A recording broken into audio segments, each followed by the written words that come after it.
This next session saya akan interview atau berbincang-bincang bersama dengan Bastian dan dengan Handoyo, dan they will be sharing with you practical tips tentang the why and also the how untuk bisa membangun marketplace ministry di tempat kalian masing-masing. So, welcome Handoyo, welcome Bastian. What's up, my brother? Hai, halo. Halo, apa kabar David? Sangat luar biasa banget. Saya langsung opening statement saya adalah tadi Pastor Sam bilang begini, dia bilang adalah pada akhirnya pertanyaannya apakah kalian bisa memberikan radiasi kepada orang-orang di sekitar kamu, dan saya lagi mau bikin opening statement saya adalah kalau bertemu dengan Handoyo dan Bastian pasti ada radiasi, ada pancaran karena secara natural ada selalu memberikan radiasi di mana Anda berada. So, thank you once again untuk bisa bergabung bersama-sama dengan kita and spending and investing your Saturday together with us. Our audience, once again, gentlemen, adalah para pendeta dan juga adalah para pemimpin bisnis di dalam gereja lokal yang tujuan mereka adalah mereka mau coba untuk mengerti tentang apa itu marketplace ministry dan kenapa marketplace ministry ini penting atau tidak, and then kemudian kenapa kita mau melakukannya, dan also maybe how we want to do it gitu. So Bastian, this is our chief forever karena dia adalah orang pertama yang sebetulnya diminta untuk memimpin pelayanan marketplace di gereja Jakarta Praise Community Church atau yang biasanya disebut dengan JPCC. So Bas, do you mind to share a little bit about what is marketplace ministry and also kok bisa sampai ada marketplace ministry di JPCC? Thank you, David. Terima kasih uh, untuk memberikan kesempatannya untuk kita bisa ngobrol-ngobrol. Thank you for the introduction, the radiation. Ya memang kalau saya sama Handoyo ada dalam satu ruangan, memang radiasinya memang begitu cemerlang dan cerah gitulah ya. Karena memang kan hati yang gembira adalah obat ya, right, Handoyo? Right. Well, sebelum ada marketplace ministry, namanya perkumpulan para pengusaha kita di gereja lokal kita itu JPCC adalah namanya business community. Ya, in the beginning itu dimulai dengan satu visi yang Tuhan taruh dalam hati pastor kami, Pastor Jeffrey Rahmat. Dan pada satu siang beliau mengajak saya untuk makan siang. Saya senang banget kalau bisa diajak makan siang oleh pastor saya karena di situ saya bisa banyak belajar. Tapi di tengah-tengah makan siang, di tengah-tengah main course dia bilang, Bastian, saya punya visi. Dia ceritakan visinya, visi yang Tuhan taruh dalam hati saya. Saya bilang, wow, that's amazing. I want to hear that vision, Pastor. Terus dia mulai cerita mengenai kings and priests.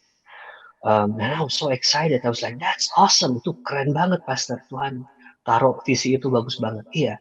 Dan saya ingin supaya pengusaha-pengusaha yang ada di JPCC boleh berkumpul dan belajar. Belajar apa? Ya tentunya hubungan antara kings and priests. Yang berikutnya adalah supaya bisa membangun pengusaha yang ada di JPCC, yang tertanam di JPCC, tidak hanya mengerti prinsip kebenaran firman Tuhan dalam menjalankan bisnisnya, tapi juga menjalankannya sehari-hari. And I was like, amazing. Terus beliau juga bilang bahwa, Bastian, ilustrasinya seperti ini, pengusaha yang berhasil dalam bisnis, tapi tidak mengerti kebenaran firman Tuhan, itu seperti orang yang kita kasih satu pistol yang pelurunya penuh, a loaded gun. Dan tapi dia belum pernah diajar menembak. Akhirnya dia bisa membahayakan orang di sekitarnya, bahkan membahayakan dirinya dia sendiri. I was like, that's amazing. Keren banget, Pastor. Oke, kalau begitu Bastian, saya mau kamu yang koordinir. And I was like, what? Oke, saya nggak tahu mesti gimana jawabnya. Saya bilang, Pastor, saya rasa bukan saya orang yang tepat. Dia bilang ya, saya sudah berdoa dan Tuhan mau saya bicara sama kamu. Saya bilang saya pulang dulu, saya berdoa dulu, tanya sama istri. And of course the rest is history.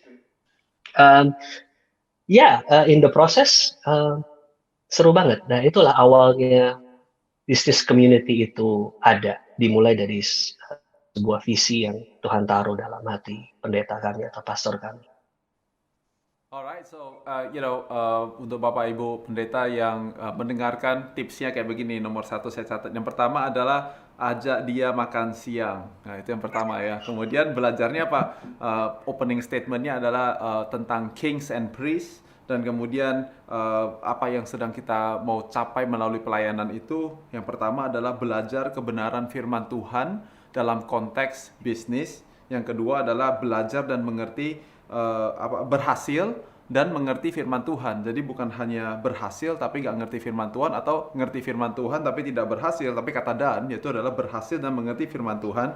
Dan kemudian adalah itu kita kasih dia seperti sebuah pistol, kita kasih dia arahan yang tepat supaya tidak menjadi berbahaya tapi menjadi berguna. And if all things is needed to close your statement, bilang bahwa saya sudah berdoa dan Tuhan taruh kamu di hati saya. Cie, kayak gitu ya. So, now first questions kalau begitu adalah this concepts about kings and priests. Bastian and Handoyo, mungkin kalian bisa berbagi sedikit dari kacamata kalian sebagai pengusaha ya, bukan both of you bukan full timer di gereja, adalah volunteer di gereja if you may, ya kan? What is the concept of kings and priests? Go ahead, Bastian. You want to start first? Oh, me again? I thought Handoyo can start with that. Oh, for me, as simple as this. Tidak semua orang dilahirkan atau dijadikan sebagai seorang priest. Semua orang dilahirkan sebagai kings. Everybody punya talentnya masing-masing dan punya callingnya masing-masing. Jadi, tapi the relationship antara kings and priests, kalau kita baca lagi di Perjanjian Lama, kita baca lebih detail, itu adalah satu relationship yang tidak pernah terputus. Dia selalu connect. Tuhan taruh visi di dalam hati seorang priest atau nabi di saat-saat itu, dan nabi tersebut cerita kepada kings yang sedang berkuasa saat itu, dan kings lah yang advance, yang melakukan visi tersebut. Gitu. Tetapi ya setiap visi yang Tuhan taruh di hati seorang nabi atau priest saat itu, Tuhan yang sudah siapin provisionnya, which is the right king. So the same thing saat-saat ini. Gitu. Of course, Tuhan bisa berbicara sama pengusaha, ini loh visi ke depan seperti apa. Of course, that's correct. Gitu. Tapi tujuannya adalah supaya di waktu pengusaha tersebut atau kings tersebut advance dan menang mendapatkan jarahan, yang pertama yang harus dibawa adalah to advance the kingdom of God. Gitu. Jadi bukan hanya, kan gini, we are blessed to be a blessing. Kita diberkati untuk memberkati. Gitu. Jadi saya rasa relationship yang harus tidak boleh terlepaskan. Itu dari saya. Wow, that's really good. Handoyo, so radiasi yang baru. I'm gonna get tired of that, man. Pastor Sam give me ideas in my head. So Handoyo, you are the new ministry coordinator di JPCC untuk marketplace ministry. Same question, what is marketplace ministry dari kacamatanya Handoyo, dan this idea about kings and priests. What do you think about that? Alright, kita setiap minggu diajarkan firman Tuhan. Kita bahkan setiap minggu juga ada yang namanya small group, dan di situ juga kita belajar dan kita berbagi mengenai bagaimana cara kita harus hidup dengan benar. Tapi yang seringkali jadi pertanyaan, seringkali jadi pemikiran adalah gini, kita tahu bagaimana cara hidup benar, tapi apakah dalam keseharian kita menghidupi cara itu? Itu kan yang menyebabkan kadang-kadang kalau kita belajar di gereja, kita hafal firman Tuhan, tapi ketika kita berbisnis, kita bisa keluar bahasa, oh ini kan beda, ini kan bisnis. Nah itu yang sebenarnya tidak seharusnya terjadi. Kalau tadi di awal-awal Pastor Sam ada bilang, pada jemaat mula-mula ketika rasul-rasul awalnya melayani, menyebarkan Injil, itu yang terjadi adalah mereka tidak ada perbedaan di situ. Jadi the way they do business adalah berdasarkan apa yang Tuhan ajarkan. Nah, kalau saya ngelihat konsep Kings and Priests ini adalah gini, kita setiap minggu tuh udah dikasih tahu sama pastor, sama gembala kita mengenai isi hatinya Tuhan sama hidupnya kita. Nah, hari ini Tuhan percayakan kita sama peluru yang ada di tangan kita untuk kita bisa menerjemahkan visi yang disampaikan sama gembala kita ke dalam kehidupan sehari-hari kita supaya apa yang ada di hatinya Tuhan itu bisa jadi nyata. Itu sebenarnya as simple as that sebenarnya konsepnya yang pemikiran saya yang saya pikir. Tuhan nggak mungkin ajarkan kita hanya untuk jadi teori. Tuhan nggak mau kita cuma jadi teologi. Tuhan mau kita jadi orang yang hidupnya benar, dan hidup benar itu gini. Kita di gereja seminggu 1 hari, biasanya hari Minggu ya. Mungkin kalau volunteers mungkin bisa seminggu 4 hari, 5 hari. Tapi kalau dihitung-hitung rasio antara kita di gereja dengan kita di marketplace, lebih banyak harinya kita di marketplace. Nah, pertanyaannya, apakah kita hari Minggu belajar sesuatu, terus Senin, Selasa, Rabunya kita melakukan hal yang lain, atau kita belajar Minggu itu yang priest, atau yang tadi konsepnya priest itu sampaikan sama kita melalui visinya Tuhan disampaikan melalui priest, apakah kita sebagai kings di marketplace ini melakukan hal itu? Nah, jadi sebenarnya itu yang melatar juga kenapa kita melakukan marketplace ministry hari-hari ini sebenarnya. Karena yang kita lihat adalah tahu banyak belum tentu bisa lakukan banyak kalau kita nggak mengerti dan tidak tahu bagaimana melakukannya. Ya, saya senang sekali tadi Pastor Sam bilang mindset atau pola pikir ini harus dilempengin. Mungkin kalau bahasa saya agak sedikit preman sedikit ya, saya pakai bahasa dilempengin pola pikirnya supaya jangan ngebedain, oh kalau di gereja kita harus kalau ditampar pipi kiri kasih pipi kanan, tapi kalau di marketplace tampar pipi kiri kasih tangan kanan gitu kan. Ya konsisten. Jadi apapun yang kita belajar harusnya kita lakukan dalam keseharian kita. Nah, of course ini nggak segampang cuma diomongin terus jadi ministry yang sehat dan langsung jalan semua ya. Ya kalau nggak percaya tanya Kabas yang udah mungkin 85 tahun mimpin marketplace ministry ini. Ya always ada challenge-nya, always ada struggle-nya, always ada tarik ulurnya karena yang dihadapi ini kan manusia yang besar dari kultur yang mungkin nggak sama apa yang ada di kultur yang diajarkan sama Tuhan.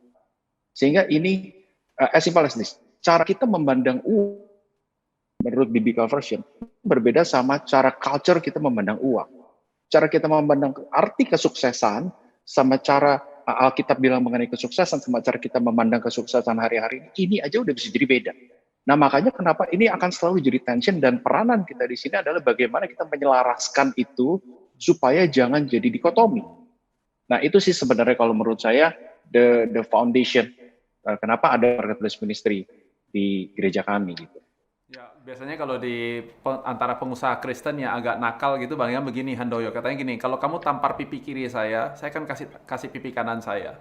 Tapi kalau kamu sentuh sedikit aja hidung saya, nah kamu punya masalah dengan saya. Kira-kira begitu. Tapi jangan diaminkan, itu bukan firman Tuhan, itu adalah plesetan orang-orang yang cari pembenaran firman Tuhan. Alright, so Handoyo, I want to go back with you because you say one word that I think it catch my attention, dan itu juga sesuatu yang saya yakin ada banyak pengusaha Kristen yang mungkin nggak mengerti pemikiran ini, yaitu katanya adalah dikotomi.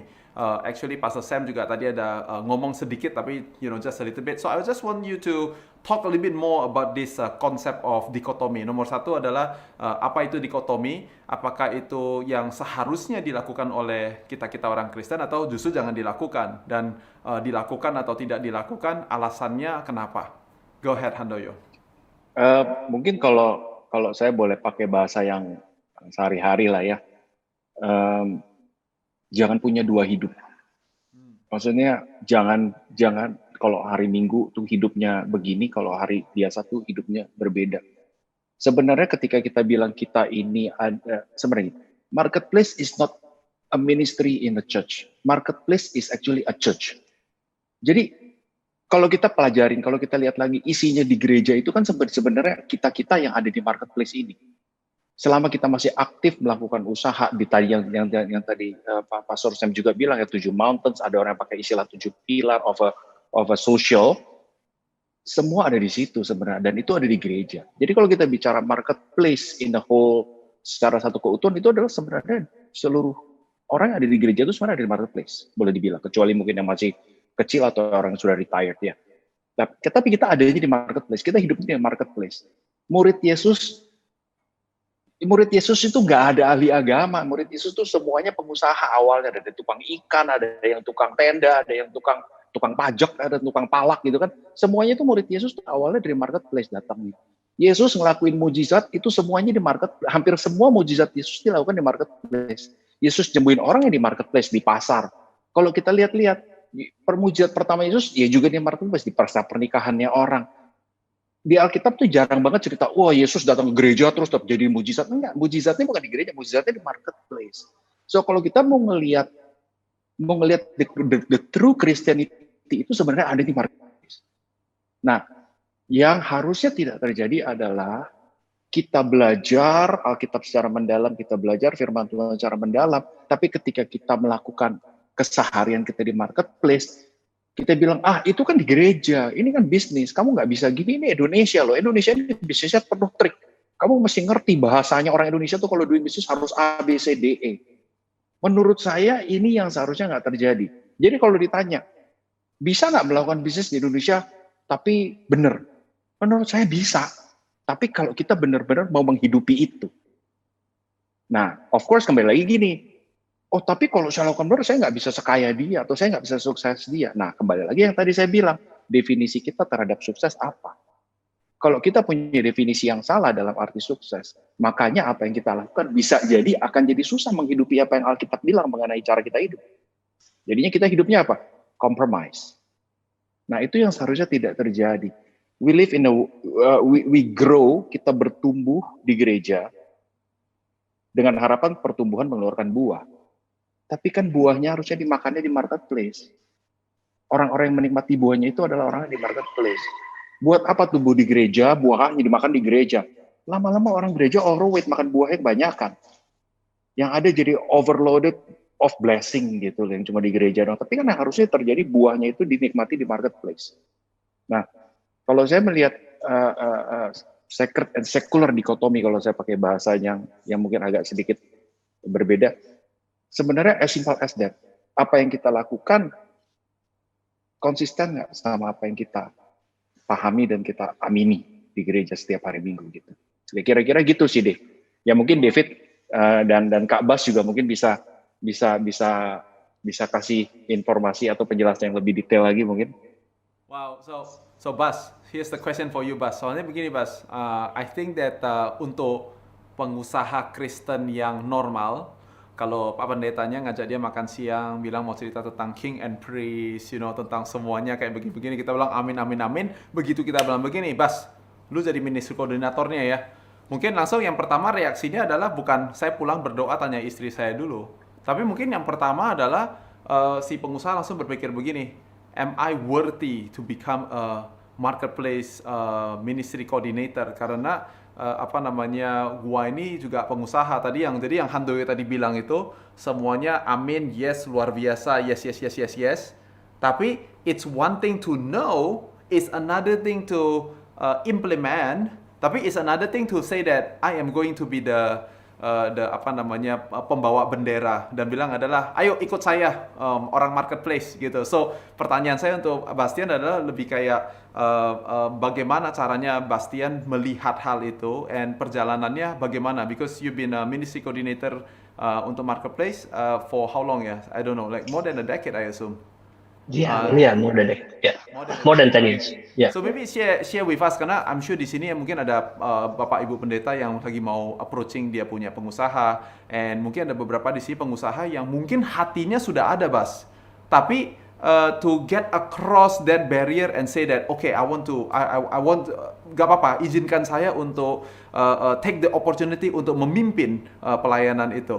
What were your journey and how did you what is your secret? Yeah.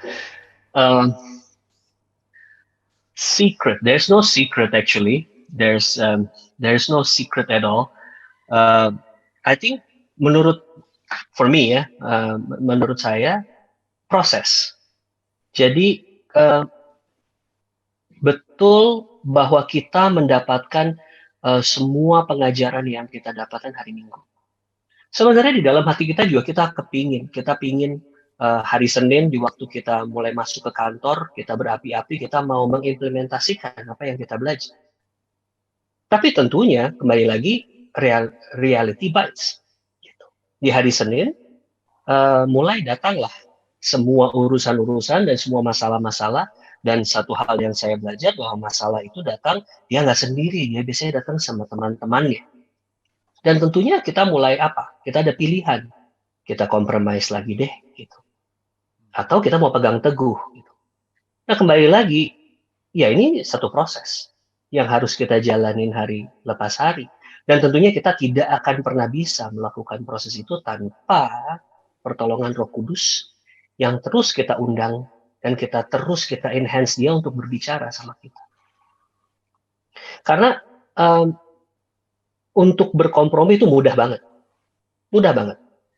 Waktu kita ada masalah, itu pertama kali, I think muscle memory dari semua pengusaha adalah kita kompromi deh. That's the first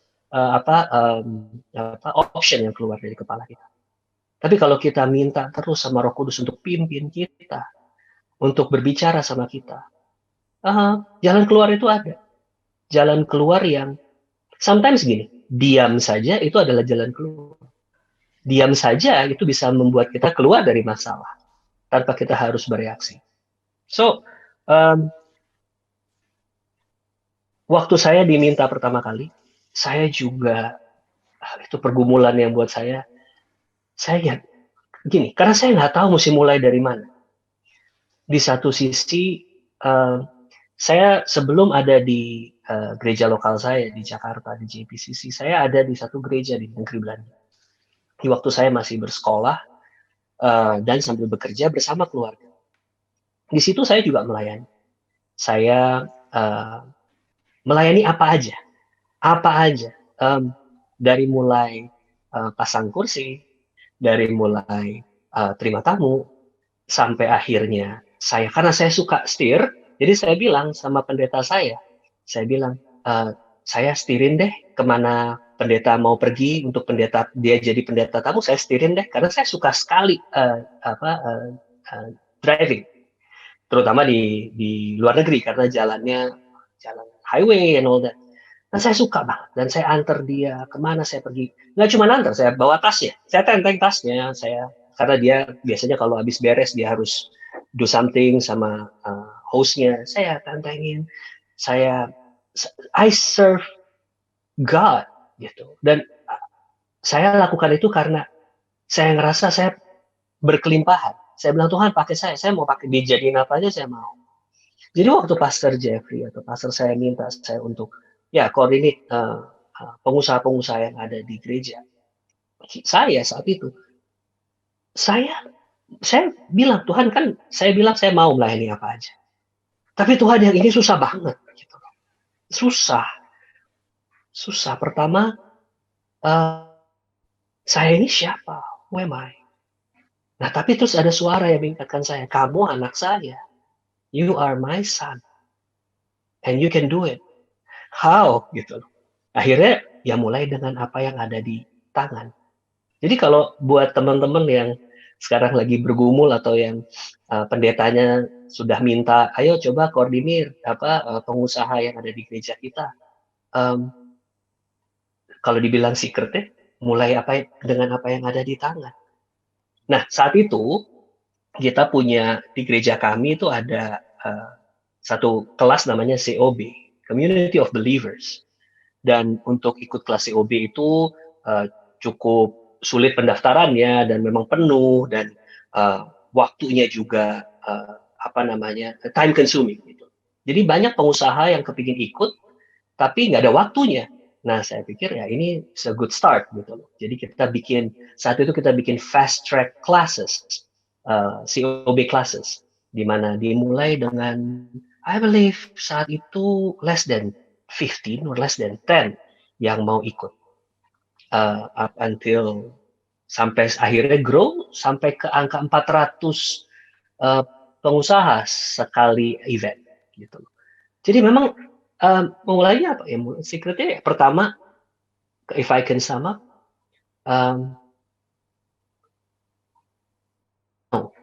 karena Tuhan selalu cari bukan yang bisa, tapi yang mau.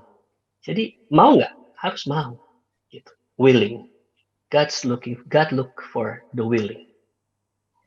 Gitu, David. Wow, that's really good. And then from there you have this apa namanya morning prayer meeting ya, Bas? Yes. Di waktu komunitas ini makin besar, apa namanya, kita pisahkan, kita separate them into areas of tempat di mana mereka tinggal atau tempat di mana mereka berdomisili. Morning prayer Jakarta Selatan, morning prayer Jakarta Pusat, dan ada beberapa tempat, ada 5 kalau nggak salah. Kenapa morning prayer? Saya rasa ya pagi-pagi sebelum kita punya aktivitas, mari kita kumpul, kita berdoa bersama-sama, sharing, karena jadi pengusaha itu menurut saya itu lonely kalau kita nggak punya komunitas, very lonely. Kita mau curhat sama siapa? Masa kita mau curhat sama anak buah kita? Kalau kita lagi pusing, kita curhat sama istri kita sharing sama suami kita, tapi every now and then kita perlu curhat atau dengar cerita orang yang saling membangun. Kita punya iman. Gitu. Jadi saya pikir, yuk kita mulai, kita kumpulin mereka di daerah-daerah domisili mereka untuk berdoa dan saling sharing. It grew so fast gitu. Tetapi at the end of the day kita harus shut down program itu karena redundant sama kita punya program itu small group di gereja kita, atau kita bisa sebut date namanya. Jadi kita shut down. Dan akhirnya terus kita pikir, wah ini sudah accomplish ya, at least visi yang pertama, relationship between kings and priests, mereka mulai mengerti gitu. Tapi visi yang berikutnya itu membangun pengusaha, membangun. Nah ini kan urusannya adalah mereka harus diajar terus. Pada satu ketika saya ketemu sama setelah beres marketplace business community meetings waktu itu, ada satu anak muda yang datang ke depan gitu. Habis beres acara datang ke depan, beliau tinggi sekali dia. Jadi dia very stand out, tinggi. Dan dia datang saya kaget karena dia datang pakai celana pendek dan pakai sneakers I believe, right? Tapi sepatu basket gitu. Saya bilang, wah ini orang tinggi banget gitu ya kan. Terus dia kenalkan, halo Bastian, nama saya Dave. And I was like, oh okay David. And as you know, the rest is history, right? Tapi David datang, dia bilang saya ingin ikut terlibat di business community. I was like, yeah, of course, welcome. We are all welcome. Dan dari situ terjadi satu pembicaraan, dan pada satu ketika David cerita sama saya, Dave, if you remember, you said that we have to do something gitu. Kita harus yang sesuai dengan itu, membangun pengusaha yang tidak hanya mengerti prinsip bisnis tapi juga melakukannya. Tapi we have to teach them. Nah disitulah saya bilang, kalau if you up for it, why don't you start making the curriculum? And he did. If you give him a challenge, he always accept.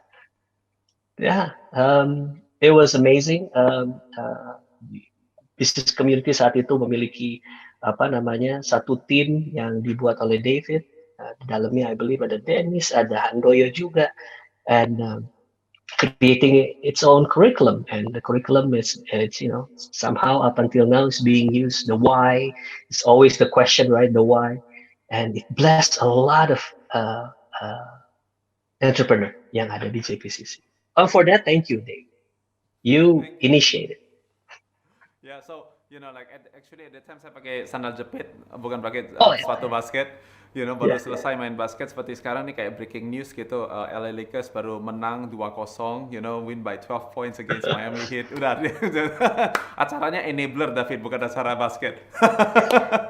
But So thanks Bas. I wanted to ask you for that experience karena perjalanan daripada semua orang, saya rasa nanti pada saat kalian mau membangun pelayanan marketplace, ya kan? If you listen to Bastian juga tadi bilang bahwa saya sebetulnya juga have no clue mau mulai di mana karena kita semuanya pengusaha, gak ada not a single one of us sekolah teologi if you may. Semuanya sekolahnya bisnis, pengalamannya buka bisnis kira-kira begitu ya. Tapi start with apa yang ada di tangan kita. Bastian mulai dengan pelayanan yang kelas yang memang sudah ada di JPCC, tapi sekarang di fast track kan untuk para pengusaha, grow jadi 400 orang, ada komunitasnya, kemudian mendapatkan bahwa untuk kita-kita yang di Jakarta semuanya ngantornya jam 8 pagi, jadi pagi-pagi ngumpul dulu, doa dulu bareng-bareng, sharing-sharing, and then baru dari sana pergi ngantor ke kantor masing-masing, and then from there it grows to menjadi, ada yang suka ngajar, kepo gitu ya, terus habis itu ya udah kalau lu mau ya lu kerjain aja. So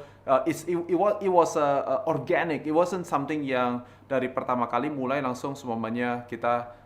Saya lihat banyak ke beberapa pelayanan biasanya mulainya kayak gini, kita beli program dari luar negeri ya kan, atau dari organisasi lain, terus itu di plug and play. Kita harapannya adalah kalau kita colok di gereja kita, then immediately ya jalan aja kira-kira begitu ya kan. Nah ternyata tidak gitu, and I wanted you guys that are listening to this recording atau webinar ini untuk mendengarkan bahwa it was organic dari pastor pergi ke Bastian, it was organic. Mulainya ya dari apa yang kita punya, tidak dimulai dengan apa yang kita tidak punya, and then karena saya percaya karena kesetiaan dan tentu visinya memang dari Tuhan ya, dan over time it menjadi pelayanan yang bisa menjadi jawaban dan menjadi berkat gitu. So thank you Bastian for providing that answer and also for your leadership. And now I want to move to Handoyo karena dari radiasi 1 pindah ke radiasi 2 gitu, menjadi semakin cemerlang, dan di bawah tangannya Handoyo there's a lot of new ministry if you may di marketplace. And if it's okay with you Handoyo, I would like you to share with everybody tentang bentuk atau program hari ini kita pelayanan di marketplace ministry di JPCC, apa yang tim Handoyo sudah lakukan, sehingga mudah-mudahan itu mungkin sekali lagi saya mengingatkan bahwa kita tidak di sini enabler, tidak mencoba melakukan ini menjadi give you guys formula, lakukan 1, 2, 3, 4, 5, tapi mudah-mudahan dari 1 atau 2 ide yang kalian dengar, kalian mungkin ada yang ngeklik di gereja kalian masing-masing, and you say like, okay, this is the one that I can do in my church right now, kira-kira begitu ya. So Handoyo, the floor is yours. Can you share with everybody, ada program apa aja sih di JPCC Marketplace? Thanks Dave, thanks Kak Bas, udah kasih landasan yang bagus buat sini hari ini yang ada di Marketplace Ministry. Jadi sama juga waktu Kak Bas waktu itu banyak sama saya mengenai lanjutin nih Marketplace Ministry. Saya juga punya pertanyaan besar, sanggup nggak, bisa nggak, mau nggak? Ya seperti Kak Bas bilang tadi, mulai dari apa yang diceritakan kita jalan. Nah, of course gini, setiap gereja punya kondisi yang berbeda, punya situasi berbeda, punya jemaat yang berbeda. Untuk Marketplace Ministry bisa menjadi ministry yang efektif adalah number one yang kita lakukan pada saat ini adalah kita harus mengenal siapa yang kita layani. Nah, jadi di awal ketika kita merumuskan program atau kita merumuskan formula untuk ministry ini, yang kita lakukan pertama kali adalah kita harus mengenal dulu teman-temannya siapa aja sih sebenarnya yang ada di gereja ini. Jadi makanya pada saat itu kita lakukan survei untuk mengetahui lah sebenarnya kebutuhan apa yang mereka butuhkan, and berapa orang ada di mungkin kalau kita peminjam istilah sekuler adalah dunia gini, berapa banyak sih medium company, berapa banyak small company, berapa banyak enterprise big companies. Jadi dengan kita mengetahui data tersebut, kita baru bisa merumuskan program-program apa yang dapat kita lakukan. Nah, cuma kembali lagi yang tadi saya highlight adalah gini, Marketplace Ministry itu sebenarnya bukan satu ministry under gereja. Marketplace Ministry itu hanya sebuah platform sebenarnya untuk membangun teman-teman yang ada di gereja ini sendiri. Karena sebenarnya isinya Marketplace Ministry adalah the whole church. Dan fungsi dari Marketplace Ministry adalah sebuah platform untuk menjalurkan untuk menjadi platform di mana yang kuat bisa membantu yang lemah, yang lebih bisa membantu yang kurang, Jadi kalau saya mengacu kepada ini ayat yang sering kali gembala kami kasih tahu di 1 Korintus 12, di mana tubuhnya tuh masing-masing punya bagian. Nah, di situ dituliskan bahwa terhadap bagian yang tidak indah atau tidak terhormat, kita berikan penghormatan khusus. Nah, kenapa hal itu dilakukan? Supaya tidak terjadi perpecahan di dalam tubuh Kristus. Nah, kita pakai dasar itu sebenarnya untuk melihat begini, di gereja ini, di gereja kita, ada orang-orang yang secara bisnis udah mature, ada orang yang secara bisnis baru mulai, ada orang-orang yang lagi winning, ada orang-orang yang lagi surviving hari-hari ini. Terutama in this COVID. Banyak yang lagi surviving, cuma juga di satu sisi banyak yang lagi winning. Jadi yang kita lakukan adalah bagaimana caranya kita mengconnect teman-teman yang dari winning ini untuk membantu teman-teman yang lagi surviving. It's not that kita harus bikin 10 kurikulum, kita harus bikin 100 pengajaran. Bukan dari kita datangnya. Karena kita punya a handful of pengusaha yang berhasil, yang selalu siap sedia untuk membagikan apa yang mereka tahu, apa pengalaman mereka, wisdom mereka kepada teman-teman yang lebih muda mungkin dalam berbisnis. Nah, itu sebenarnya yang hari-hari kita lakukan. Jadi kalau dalam bentuk programnya seperti apa? Kalau dulu mungkin kita bicaranya, oh kita bikin kelas ini, kita bikin kelas, kita bikin kurikulum dan lain-lain. Nah, tapi karena COVID kan kita kan nggak boleh ketemuan ya. Ya kalau kita bikin kelas nanti ditangkap sama Satpol PP kan, kita rame-rame. Jadi yang kita lakukan adalah kita harus menggunakan teknologi, we go digital. Kita kembangkanlah pengajaran-pengajaran dalam bentuk video yang kita beri nama A Cup of Wisdom in a Marketplace. Nah, di situ di mana setiap bulan akan ada satu video dari banyak pengusaha yang cerita mengenai nilai-nilai yang mereka hidupi sesuai dengan value-value yang dipercaya di gereja kami. Gitu. Terus selain itu juga kita juga melakukan hari-hari ini yang sedang kita intensif dilakukan adalah kita bikin webinar secara lebih intensif untuk membantu teman-teman yang hari-hari ini lagi COVID. Pembicara webinar siapa? Of course pembicara webinarnya bukan yang orang-orang di luar sana, tapi teman-teman yang tadi saya bilang, ada orang yang lagi winning, ada orang yang lagi surviving. Orang-orang yang dari winning inilah yang kita undang untuk, hey, bagi dong pengalaman kamu untuk teman-teman yang lagi surviving. And we have like banyak sekali teman-teman yang bersedia. Nah, dari selain itu juga kita lakukan webinar, selain itu juga kita lakukan of course kita juga sedang menggodok yang namanya coaching program, di mana hari-hari ini bantuan nggak cukup pakai motivasi Pak, bantuan nggak cukup pakai omongan Pak, tapi bantuannya harus lebih konkret gitu loh bahasanya. Nah, yang kita lakukan adalah Pak, kita sedang menggodok konsep one-on-one business coaching dari teman-teman yang the winning kepada teman-teman yang hari ini lagi surviving. Ini yang sedang dikerjakan sama teman-teman di tim Marketplace Ministry. Tujuannya apa? Seperti tadi, kepada bagian-bagian yang kurang indah, kita harus berikan perhatian khusus supaya ada unity di tubuh Kristus. Ini yang kita percaya dan ini yang kita lakukan hari-hari ini, di mana Marketplace Ministry ini fungsinya is a platform untuk menjadi saluran di mana wisdom, experience, knowledge, skill bisa tertuang dan disalurkan kepada teman-teman yang membutuhkan. Nah, of course, bukan berarti kita cuma jadi kayak channel untuk ngasih konten, bukan. Tapi yang kita harus pastikan gini, kita ada yang namanya kurikulum hari ini. Nah, kurikulum yang sedang kita godok, yang sedang kita kembangkan lagi hari ini, kita pertajam hari ini adalah kita beri nama 3-dimensional entrepreneur. Nah, di situ kita di kurikulum tersebut, kita memberi gambaran dasar sebenarnya mindset yang benar mengenai konsep berbisnis, mengenai biblical way of doing business, and mengenai sebenarnya bisnis menurut Tuhan itu apa sih? Nah, di situ kita tuangkanlah di dalam kurikulum tersebut. Tujuannya apa? Supaya kita datang dan kita melayani, terutama teman-teman yang di winning tadi, supaya mereka datang dan melayani dengan mindset yang benar. Supaya mereka mikir, gue mau melayani supaya apa? Supaya gue ngetop, gitu kan? Supaya gue jadi masuk TV, atau supaya gue masuk, no. Kita harus lurusin dulu teman-temannya, kita harus rapihin dulu mindsetnya, supaya kita punya sudut pandang yang benar mengenai pelayanan, love God, love people-nya harus kita benarkan dulu konsepnya, supaya ketika mereka menjadi pelayan di Marketplace Ministry ini, kita melayani dengan kelimpahan dan hati yang tulus. Supaya jangan ada hidden agenda. Ya, karena gini, Marketplace Ministry punya beberapa keunikan dan challenge. Teman-teman yang ada di Marketplace Ministry ini kebanyakan semua CEO. Kebanyakan semua adalah pengusaha, pemilik usaha, dan pemimpin. Jadi imagine kita memimpin 100 orang, 1000 orang yang semuanya pemimpin di perusahaan mereka. Of course, challenge-nya adalah setiap orang merasa gua kan bisa, gua kan sukses, gua kan ngerti. Nah, justru makanya di sini kita bagaimana menggunakan kapasitas dan kemampuan teman-teman tersebut dengan hati yang benar. Makanya yang harus disentuh di sini, yang harus dirubah, harus dipolisi adalah hatinya. Karena saya tahu pinternya nggak usah dari gereja. Di luaran sana banyak sekali konten-konten yang bisa bikin bisnis jadi pinter.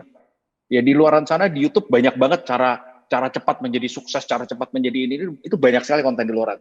Tugas kita di sini adalah dengan kurikulum kita ini adalah bagaimana teman-teman yang sukses ini punya mindset yang benar mengenai bisnis. Teman-teman yang baru mau startup usaha diberikan pengetahuan bahwa bagaimana sebuah usaha harus dimulai, foundationalnya apa. Kita ajarkan mereka mengenai excellent, mengenai kompetensi. Terus kita juga ajarkan mereka mengenai fruitful leadership, bagaimana seorang leader ketika kita sudah punya bisnis dan ketika kita sudah menjadi pemimpin, katakan kita karyawan satu orang pun aja kita berarti kita udah jadi leader gitu loh kasarnya. Bagaimana kita bisa menjadi leader yang fruitful dan juga bagaimana kita bisa menjadi steward yang baik. Karena kita percaya bahwa kita ini kan yang kita lakukan hari-hari di marketplace ini adalah we are the steward of God. Kita mengelola apa yang Tuhan titipkan sama kita untuk membawa kesejahteraan bagi kotanya kita gitu.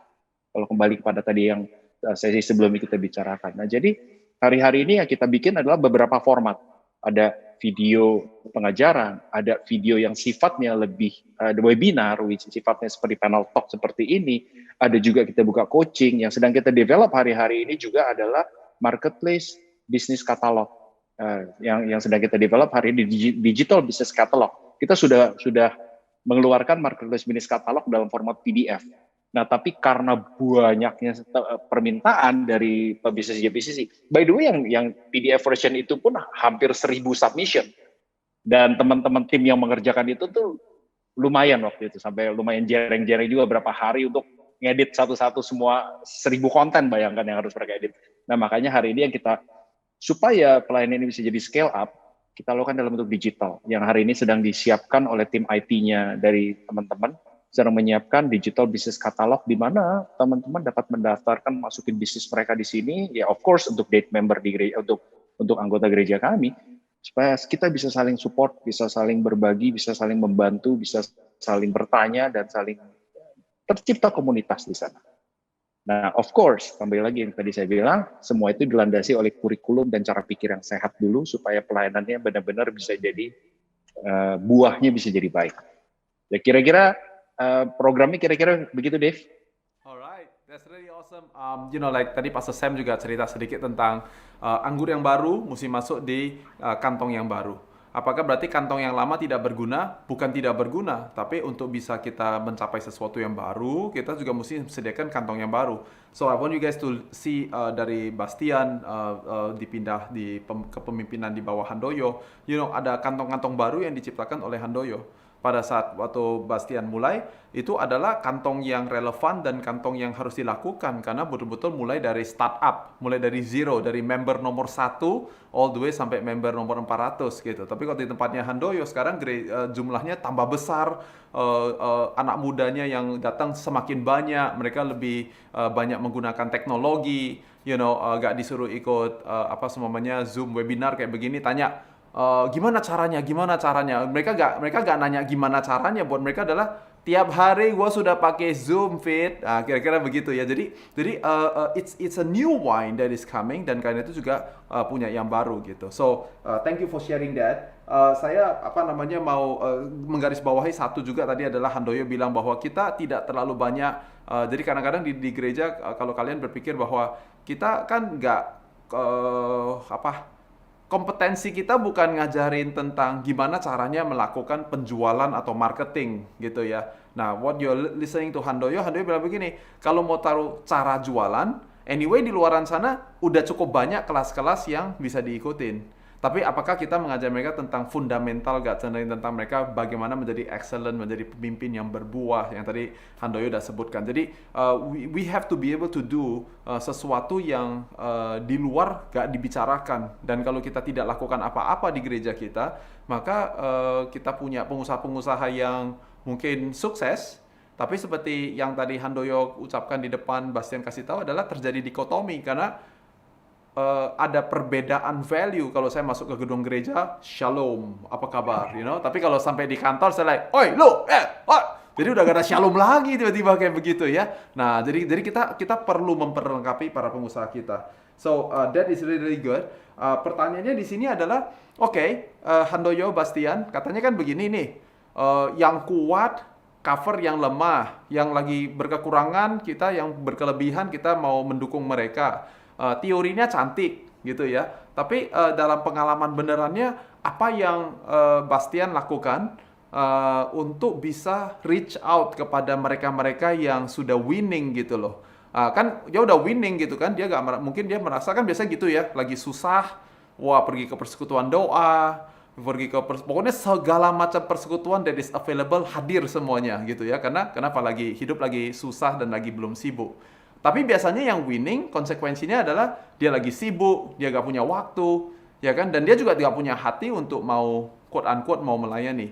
What did you do, Bastian, untuk bisa membantu orang-orang ini and kind of like usher them, if you may, untuk bisa dalam posisi yang mau melayani di gereja? Satu hal yang nggak mudah juga, gitu ya. Tapi tadi seperti yang Handoyo bilang, it start with the heart, gitu. Kita harus build relationship, tentunya membangun satu hubungan. Kita nggak bisa minta pengusaha yang sedang berhasil itu atau yang sedang kuat itu the moment hari ini kita perlu, hari ini kita minta. You have to build relationship, membangun hubungan supaya di waktu dan juga menjadi pendengar yang baik. Sometimes kita duduk ngobrol sama mereka, kita dengerin aja gitu loh. Dan kita nggak tahu bahwa ternyata dia cuma perlu tempat untuk curhat, untuk pour his heart out gitu loh kepada kita. Dan saya nggak ada kiat-kiat untuk bagaimana caranya bikin mereka mau menolong atau mau melayani gitu. Tapi saya rasa kembali lagi kalau kita punya intention yang benar dari awal dan kita sincere gitu. Dan kita tunjukkan sincerity kita, ketulusan kita, dan kita touch their heart gitu loh. Mereka ya pasti mau menurut saya. Cuman kembali lagi kita juga mesti relevan. Kalau misalnya kita mau kita nggak bisa, kita mesti tahu audiensnya siapa dan apa yang nilai tambah apa yang bisa si grup ini bisa berikan gitu loh. Kita mesti be specific, saya rasa. Jadi jangan cuman tolong dong melayani dong, nanti ntar lu ngomong ya di satu grup ini, ngomong apa? Ya apa aja yang Tuhan taruh di hati lo. Ya nggak bisa. Kita juga mesti kasih tahu bahwa ini loh, mereka punya kesulitan bagaimana caranya mendapatkan support dari perbankan.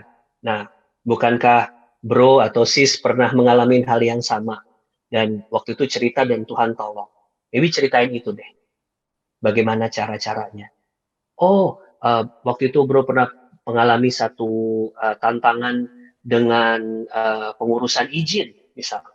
Nah itu terus Tuhan jawab doanya dan izinnya sudah keluar. Nah ini ada grup of people that really need pengalaman tentang itu. So be specific. Pertama ya touch their heart, be sincere, and be specific gitu. Harus jelas. Tapi saya setuju banget apa yang Handoyo bilang. Memang di saat-saat ini memang yang kuat harus kita reach out untuk bisa bantu yang lemah. Dan sebenarnya mereka mau nggak bantu? Mau. Cuma mereka sometimes nggak tahu cara bantunya gimana. Very good. So 2S ya, sincere and specific. Yeah. So, Bastian, before I go to Handoyo, ada satu yang tadi saya kelupaan. I remember that you shared with me before that in the beginning of the marketplace ministry, pastor actually was involved in the process. Jadi bukan cuma sekedar Bastian, saya pilih kamu untuk jadi koordinator, kamu koordinasikan, and then kemudian bye bye, kan kamu pengusaha, jadi kamu yang kerjakan, dan dia istilahnya ya pokoknya saya sudah turunkan otoritasnya, and then ya kemudian he walk away gitu. Is that true, atau pastor was somewhat terlibat di dalam pelayanan in the beginning, dan kalau dia terlibat, apa yang Bastian bisa bagikan kepada para pendeta yang nanti mendengarkan di sini, apa sih yang pastor lakukan, atau involvement apa sih yang dia terlibat di dalamnya? Ini yang saya banyak belajar dari pastor saya, dari gembala saya. Beliau selalu memberikan detail vision apa yang Tuhan taruh di hatinya, dan setelah itu dia selalu memberikan framework, ya, satu batasan. Nah, di sini yang kita harus bisa terjemahkan gitu, batasannya seperti apa. Jadi dia selalu bilang ini scope-nya, ini framework-nya. Nah, you work within that scope gitu. Dan saya masih ingat beliau ini betul beliau memberikan otoritas kepada saya, ya, coordinate dan kerjakan, bangun gitu. Tetapi I still remember every meeting, every COB fast track gitu loh. Dia akan, zaman dulu nggak ada WhatsApp, jadi zaman dulu tuh BlackBerry. Dia selalu BB me gitu ya, BBM me, berapa orang yang datang, siapa aja yang datang gitu. And bagaimana responnya and all that. So follow up, he follow up every now and then. And I'm so grateful karena saya jadi nggak ngerasa ditinggal sendiri, gitu. Saya dibina. Jadi Pastor Jeffrey Pastor saya itu membina. And that's, I think, something yang a very good quality yang bisa dicontoh. Gitu. Keterlibatannya beliau sampai pada satu titik di mana memang sudah besar dan ada structure-nya, di mana reporting is just once a month. Tapi ya, in the beginning, every meeting, every single meeting, dia selalu tanya, meskipun beliau tidak selalu hadir di dalam meeting, tapi dia selalu follow up dan selalu tanya, wherever he is. That's very good. That's very good. Thank you for sharing, Pas. Handoyo, pertanyaannya ini adalah pertanyaan tentang tim, yaitu adalah how big is your team and how do you build your team? Oke, menambahkan sedikit apa yang tadi Kak Bas share mengenai gembala kami, mengenai Pastor Jeffrey.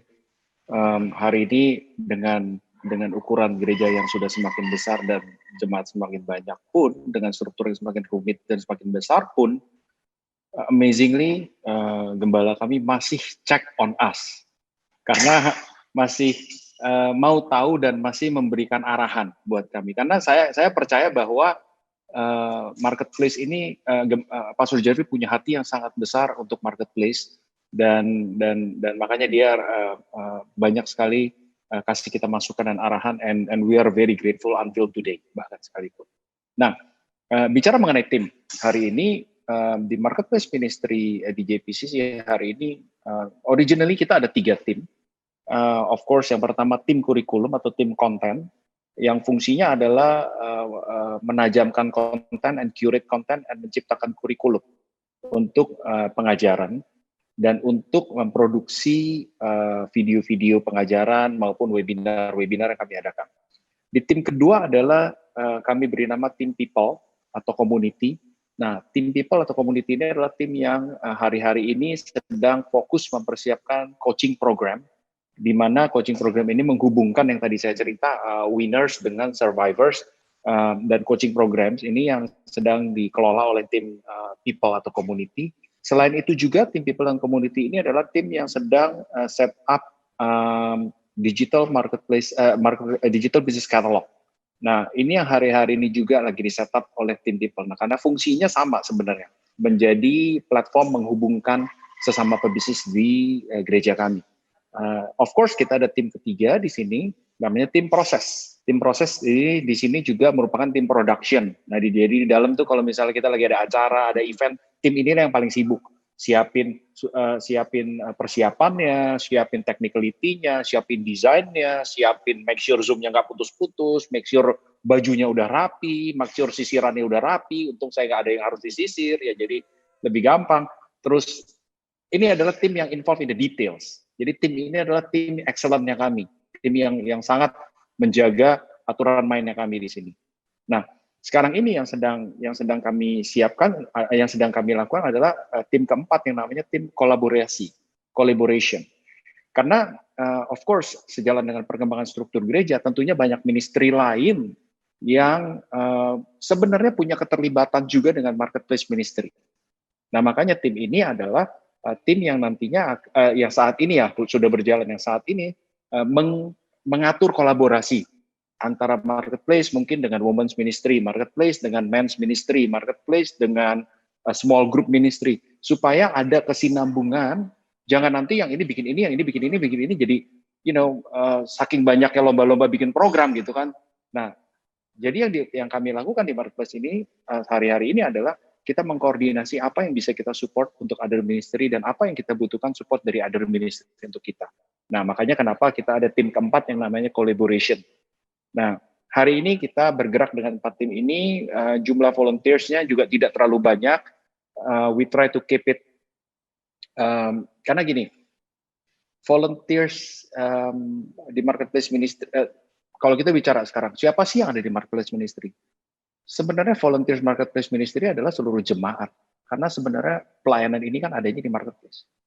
Tapi orang-orang yang membantu mengatur platform ini atau mengatur marketplace ministry platform ini adalah orang-orang yang tadi saya bilang ada 4 tim yang ada di sini. Nah, jumlahnya juga tidak terlalu banyak, we try to keep it minimal supaya kita bekerja bisa lebih cepat dan lebih efektif dan lebih efisien. Karena tujuannya adalah gini, tujuannya kita bukan ministry ini tujuannya bukan jadi superhero. Ministry ini tujuannya jadi bridge, jadi jembatan. Nah, sehingga kita fokuskan in making this platform menjadi tempat yang sehat dan baik untuk bisa menghubungkan sesama pebisnis yang ada di gereja kami supaya bisa saling memberkati. Kira-kira gitu deh. Wow, that's really awesome. So there's a question over here, and I'm gonna rephrase it karena ini tidak berlaku untuk Handoyo dan Bastian. Tapi saya kasih dulu pertanyaannya. Pertanyaannya adalah, saya pengusaha di gereja saya mau men-start pelayanan marketplace di gereja saya, tapi Pak Pendeta tidak ada inisiatif atau tidak memiliki visi itu. Ini adalah pertanyaan dia. Nah, mungkin saya rubah menjadi konteksnya kita adalah, konteks kalian adalah, kalian adalah pengusaha. Kalian yang tahu pengusaha tiap hari aktivitasnya ngapain. Pak Pendeta, pastor belum tentu nggak tahu, tapi pastor gimana pun tetap adalah pastor, jadi dia tidak aktivitas sehari-harinya agak sedikit berbeda. So, jadi let's say pastor atau gereja memberikan sebuah arahan dan kemudian Bastian dan Handoyo merasa bahwa adalah oke, visinya keren, jelas, tapi saya punya pandangan tentang hal ini. How do you communicate that to the church supaya gereja, ministry koordinator ataupun pastor dalam hal ini bisa mengerti? And of course kalau kalian juga mau jawab pertanyaan, saya pengusaha, saya mau bikin pelayanannya, tapi Pak Pendeta gak punya visinya apa yang harus saya lakukan, that would be a bonus. Go ahead. Handoyo, you want to start first? Oke. Kalau saya boleh meminjam istilah bisnis hari-hari ini, start by making a good proposal. Kalau kita punya hati, kita harus bisa tuangkan itu menjadi satu konsep yang kerangkanya bisa dilihat. Kayak orang misalnya menggambar, contoh ya seorang arsitek. Oh, gua punya bayangan bikin kayak gini keren-keren, tapi suruh gambar nggak bisa. Itu nggak akan bisa jadi sesuatu, right? Ketika kita punya hati, kita harus belajar menuangkan itu ke dalam suatu format yang bisa dicerna oleh orang lain. Nah, makanya kenapa tadi saya mulai like a business, start with a proposal. Anggap aja nih kita lagi pitching to our investors atau pitching sama banks atau apa. Nah, start with sesuatu yang bisa dikomunikasikan. Karena sebenarnya gini, sebenarnya mungkin bukan gembala kita tidak punya hati, tapi mungkin tangan dia lagi penuh. Sehingga buat dia, ntar ya, gitu loh. Sebenarnya bukan dia nggak punya hati, mungkin belum nyampe kepikiran ke sana atau gimana. Nah, ketika kita sudah punya hati dan punya inisiatif, kenapa nggak coba kita gambarnya menjadi satu bentuk yang bisa dikomunikasikan dan dicerna oleh gembala kita supaya dia bisa ngelihat, ting, oh ini toh maksudnya. Oke, why don't you set it up and I support. Nah, bisa jadi seperti itu. Kira-kira gitu kalau dari saya. Mungkin dari Kak Bas.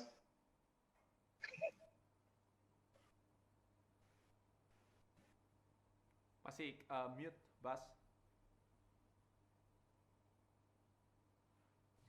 I totally agree with Handoy. Seperti tadi saya bilang, segala sesuatu harus mulai dengan apa yang ada di tangan kita. Kita rindu menjawab tadi pertanyaan. Pingin sekali untuk bikin komunitas, pingin gitu loh. Tapi kok kayaknya pendetanya, gembalanya kok belum kasih cue or whatsoever gitu loh untuk bisa memulai. Mulai dengan apa yang ada di tangan. Kita kan semua pengusaha. Kalau pengusaha kan kita harus bisa berjualan gitu loh. Kita harus bisa sell. We have to sell. I mean, if you are an entrepreneur and it's hard for you to sell, you have to have a very good sales teams then kalau gitu. Jadi buat proposal yang valid, yang jelas. Dan satu hal yang mungkin saya bisa tambahkan adalah ini. Domba itu tahu suara gembala. Berarti domba itu ya kalau gembalanya tuh ngomong atau apa dia dengar. Saya pernah lihat ada satu dokumentari domba itu waktu suaranya gembala terus dia langsung jalan ngikutin gitu. Nah, if you are jemaat dan punya gembala, you should know his heart gitu loh. Bagaimana caranya untuk masuk mengkomunikasikan dan pitch proposal yang sudah dibikinin kepada beliau. And bisa jadi betul. There are so many things yang ada di tangan gembala ini, gitu. Dan dia bilang kalau saya mesti mulai dari mana? Saya nggak ada yang kerjain. Tapi kalau kita datang, not with the problem, but come with the problem, and you know what, Pastor, I have the solution for that. Maybe we can start here. Itu sih, David. Kira-kira. I want to add dari tadi Pastor Sam tadi pagi bilang begini, dia bilang adalah ada kerjakan dan ada berdoa. Jadi dua-duanya perlu, karena berdoa untuk para pemimpin kita, apa yang ada di hati kalian, mungkin kalian mau bersihkan, tapi juga kerjakan. Tadi kata bahasa asli yang dikatakan oleh Pastor Sam, dia menggunakan avoda, artinya adalah menambahkan nilai, memberikan nilai kepada orang-orang yang ada di sekitar saya. Nah, you make me remember kayak pada saat Yusuf pertama kali dibuang di rumahnya Potifar. Dia disuruh apa? Dia disuruh jadi slave, suruh ngepel lantai, suruh cuci piring, suruh serve makanan, suruh ngapa-ngapain aja. Dan dicatat bahwa Yusuf melakukannya, tapi dia bukan hanya melakukan pekerjaan dia dengan baik, tapi dia juga melakukannya dengan attitude yang baik pula gitu. Saya yakin dengan dua itu makanya Potifar memutuskan bahwa udah deh, lu tetap gue punya slave, tapi lu jadi orang yang bertanggung jawab untuk ngatur rumah tangganya saya, right? So dia naik ke atas di situ gitu. Nah kemudian dari sana kemudian dimasukkan ke dalam penjara. Di penjara juga begitu, dia menyelesaikan pekerjaan dia so good sampai si kepala penjara bilang, udah deh, lu aja yang ngatur penjaranya. Jadi GM-nya penjara, padahal statusnya adalah inmates, kira-kira kan begitu ya kan. Nah tapi dia lakukan dengan begitu baik. Dan setelah dia melakukan pekerjaannya, ada satu yang kita bisa garis bawahi di sini, yaitu adalah pada saat si pembawa anggur dan pembuat roti ada di dalam penjara, dia bilang, kerjaan saya udah selesai. Now I do something extra. Dia bilang begini, itu ada mimpi. Gua artiin mimpi lo. Who would have guessed bahwa mengartikan mimpi itu yang pada akhirnya satu hari si raja punya mimpi yang tidak bisa diinterpretasikan oleh siapapun, dan kemudian Yusuf yang dipanggil untuk interpret that dream. So the moment of God and the timingnya Tuhan itu gak pernah sesuai, gak selalu sesuai dengan timingnya yang ada di kepala kita. Mungkin kita dengar dari enabler hari ini, you think that, you know, today I want to do it. But maybe the answer is like Tuhan kasih visinya sama kamu sekarang, tapi visi ini adalah untuk kamu interpretasikan atau kejadiannya mungkin bisa 3 bulan atau 3 tahun dari sekarang. Tugas kita bukan untuk memaksakan mimpi itu untuk terjadi. It happens again and again, right? Abraham dan Sarah dikasih mimpi, terus dia bikin cara sendiri, gitu kan? Makanya salah semuanya gitu. I mean like it's again and again. Tuhan kasih mimpinya, tapi belum tentu untuk sekarang dilakukan. That's why I think Pastor Sam tadi pagi juga bilang begitu. Dia bilang begini kan, itu zaman dulu tuh kalau lagi cerita kerjakan itu bangunnya itu 70 tahun. You know, bangunnya itu 150 tahun untuk bangun katedral, ada yang 600 tahun. Jadi yang nikmati itu nanti di belakangnya. Right, and so I think like one of the simplest way that you can do, you can barang ini enabler ini nanti akan tetap ada di YouTube channelnya Faith Driven Entrepreneur dan juga di Partners Worldwide. You know, you can send the link to Pastor and say like, hey Pastor, you know, I saw a webinar yang keren, ada 2 orang dengan memberikan radiasi yang luar biasa, you know, and then like, you know, and then let them listen to it, right? And again, kadang-kadang mungkin cuman mungkin kamu adalah agen seperti budak yang ngomong sama Haman dan bilang adalah seandainya aja tuanku mau pergi kepada nabi, dia pasti akan sembuh. Mungkin kamu adalah cuman suara yang untuk mencetuskan aja. So there is a lot of different angles, right? Untuk kita mengerti apa yang Tuhan taruh di hati kita dengan siapa yang Tuhan akan pakai tangannya untuk melakukannya gitu. Mau gak pertanyaannya? Kita menjadi cuman pencetusnya, trigger pointnya, tapi bukan saya yang melakukannya. Orang lain yang melakukan dan tentu orang lain yang quote-unquote terima glory lebih besar. So are you willing to do that? If we are willing to do that, I think that this is what it means when tadi Handoyo bilang bahwa adalah kita semuanya adalah tubuh Kristus. Dan kita semuanya punya tanggung jawab, yaitu adalah untuk membangun para pengusaha di Indonesia, untuk membangun kerajaan surga di atas muka bumi ini, membangun bisnis-bisnis yang sukses, tapi juga tetap berkenan di hadapan Tuhan. You know, so I thank you for a question like this because I think it's really really important. Kita masih punya waktu sedikit and ada pertanyaan yang I wanted to ask you guys, yaitu adalah when is the right time to do regeneration? Kapan waktunya untuk mengganti kantong yang baru? Why you choose that time untuk menurunkan posisi head ministry ke Handoyo? So I guess this is a question for Bapak Bastian Rambe.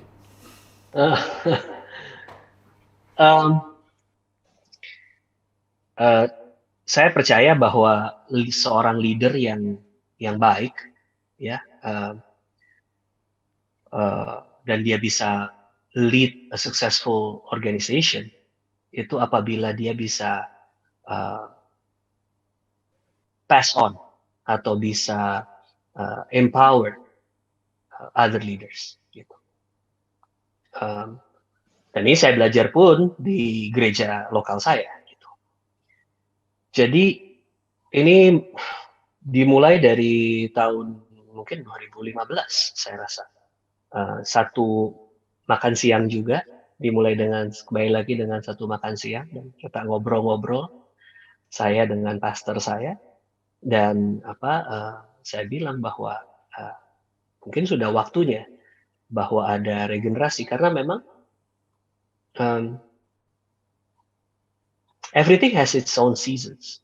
Segala sesuatu ada musimnya dan di musim itu mungkin tools yang tepat adalah saya gitu. Tapi akan ada musim baru yang dimana tools yang tepat adalah bukan saya. Anybody else yang bukan saya. Dan saya senang. Pastor saya bilang, bagus kalau begitu dimulai saja prosesnya. Dan dimulailah proses regenerasi.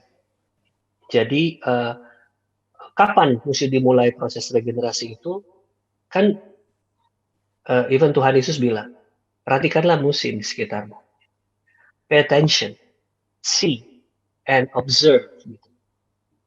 Karena everything has its own season. Ada musim menabur, ada musim menuai. Gitu. Jadi saya melihat bahwa di saat itu saya merasa ini waktunya. This is the season. And of course, perlu waktu. Ada proses, ada journey yang harus dijalani. Dan trust God, percayakan Tuhan untuk bisa membawa siapa yang memimpin berikutnya. Saya tidak memilih siapa yang menggantikan saya. Memang di gereja kami ada satu komite yang mempelajari hal tersebut dan decide, yang memutuskan. Tapi saat itu Marketplace Ministry memiliki 3 core team yang ada, dan tiga-tiganya, and they all leaders, dan sampai hari ini pun we all leaders gitu. Dan tiga nama tersebut yang diajukan dan tentunya didoakan. Siapa yang memimpin setelah itu urusan cuman title gitu loh. Tapi kita semua, kembali lagi, hati. Are you willing to serve? Karena saya rasa melayani itu harus mulai dengan kelimpahan. Hatinya nih, kitanya mesti berlimpah. Kalau nggak berlimpah ya sulit untuk melayani. Gitu. Jadi lihat musim, perhatikan musim. Kapan mesti regenerasi? Perhatikan musim. Nanti akan tahu. Tuhan akan berbicara. This is the moment. Itu jawaban saya. Oh wow, thank you Bastian. Thank you for being honest and sharing your story. I hope that is useful untuk yang bertanya.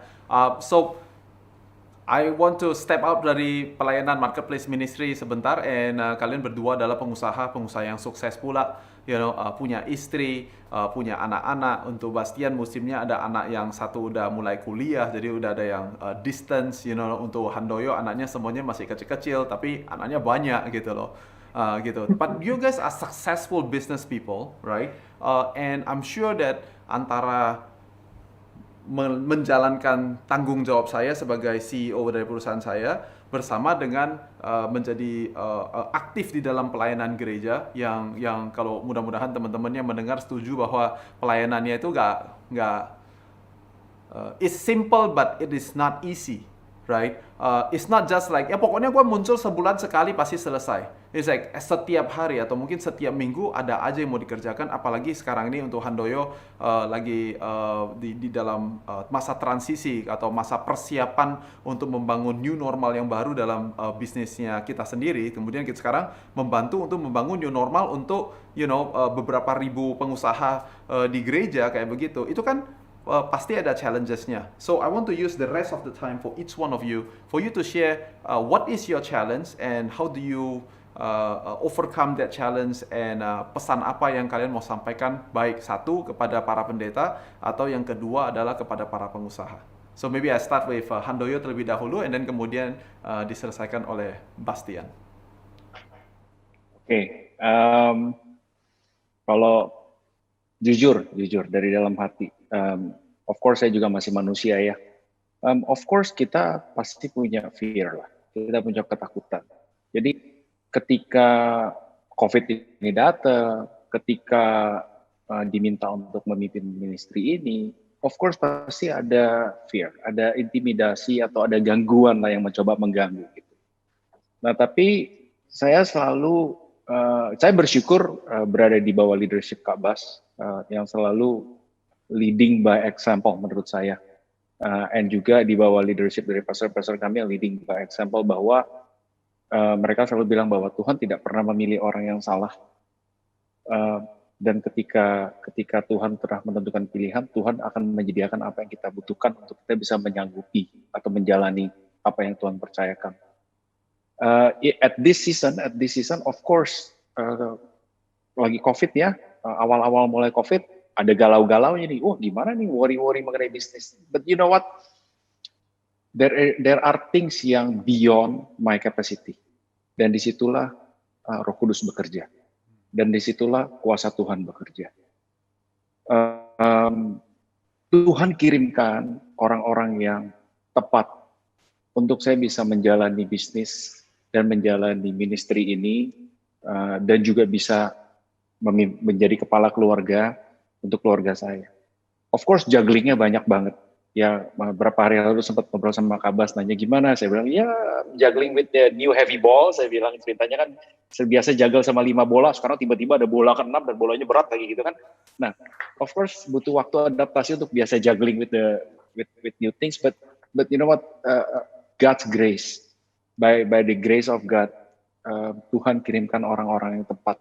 Tuhan kirimkan orang-orang yang punya hati yang sama untuk sama-sama melayani di sini. But then on the other hand, of course itu adalah campur tangan Tuhan. But then on the other hand, bukan magic terus langsung jadi begitu aja. Dari kita sendiri juga harus keep improving ourselves. The way I work sebelum COVID-19 dan sekarang ini is totally different. Cara saya menjalankan bisnis, cara saya berkomunikasi dengan core team saya di bisnis, cara saya berkomunikasi dengan core team saya di marketplace ministry, is totally different. We have to be, kita dituntut untuk berpikir 2 langkah lebih cepat daripada musim ini. Kita dituntut untuk berpikir lebih lincah lah, karena sekarang ini kan bicaranya agility. Ya, yang sedang kita hadapi, kalau meminjam istilah gembala kami, yang sedang kita hadapi di COVID-19 ini kan it's like a Goliath, yang lagi teriak-teriak ngejek-ngejekin Daud. Tapi kan menangnya Daud adalah dia lincah.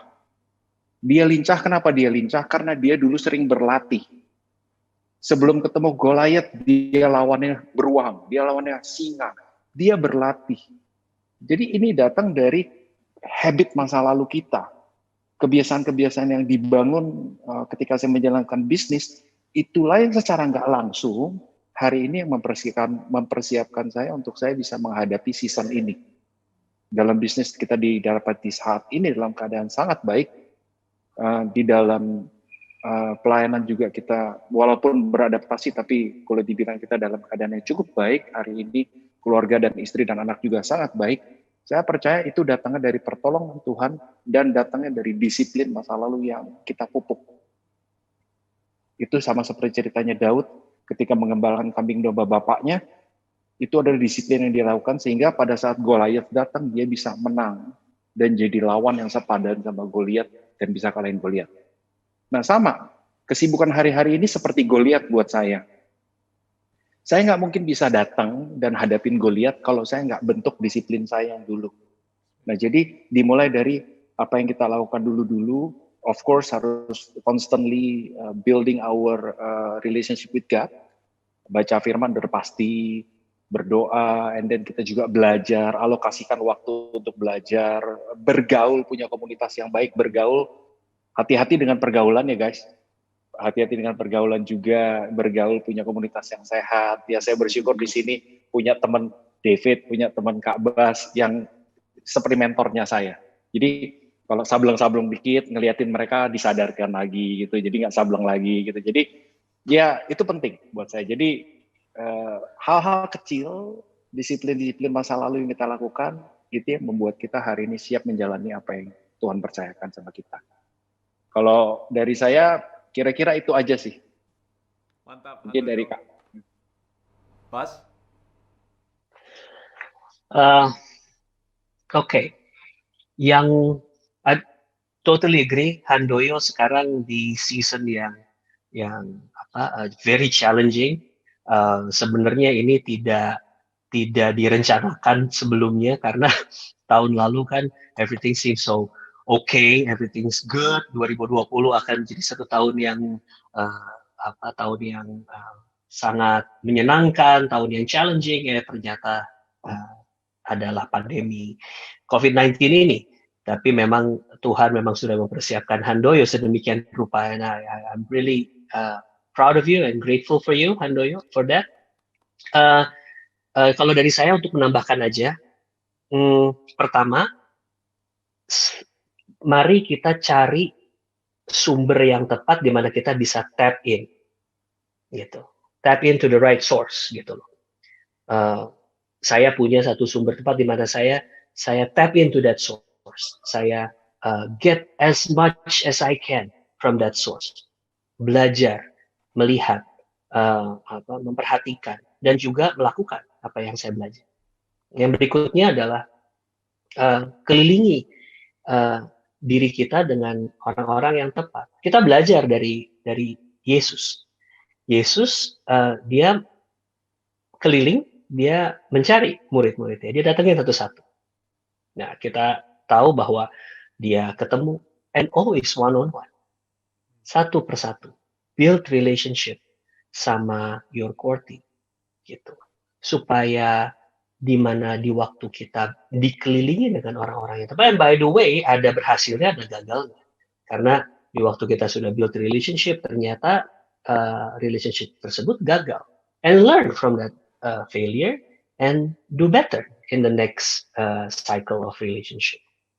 Dan setelah kita udah kelilingin diri kita dengan orang-orang yang tepat, nah baru kita bersinergi.